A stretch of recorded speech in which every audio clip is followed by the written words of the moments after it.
hii mambo ya dhulma kwa wamama, dhulma kwa watoto wa kike, hii Teso Kusini lazima itakoma. Itakoma. Hata kama kuna mama upiga mwanaume, ikome. Dhulma iko jambo nimeletewa kwa ofisi yangu jana na imeniuma sana. Na nilikuwa pamoja na Deputy County Commissioner. Hata yeye alihuzunika sana, hakukuwa amepata habari, amechukua hiyo report, amesema lazima ichunguzwe. Mtoto wa miaka 16 amebakwa kwa nyumba yao. Mwanaume alikuwa ameandikisha maziwa kule Ngelechomo sehemu fulani. Anaendanga kuchukua maziwa pale, ameandikisha ile ya kulipa kwa mwezi. Katika hiyo harakati ameingia kwa boma ya mama mjane. Huyu mama ni mjane, alirudi kwao, baba yake akampatia mali ya kujenga.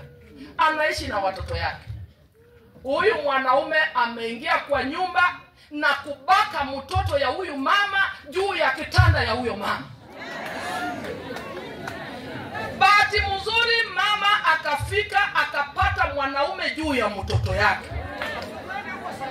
Huyo mwanamke alipiga nduru na akafunga mlango, akafungia huyu mwanaume ndani ya nyumba.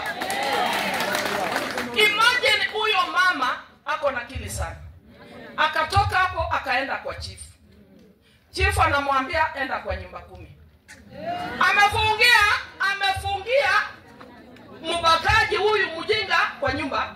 Anataka polisi wakuje wachukue ndio sheria ichukue hatua. Ameenda kwa nyumba 10. Wamekuja. Huyu jamaa amepelekwa police station kwako.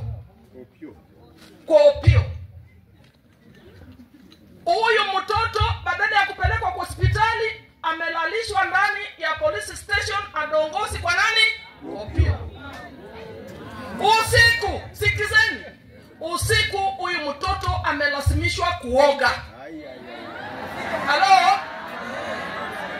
Mtoto ameoga, asubuhi yake badala ya kupeleka kwa hospitali ya serikali, mtoto amepelekwa Lukolis kwa private hospital. Wananchi muniambie, haki ya mnyonge iko wapi?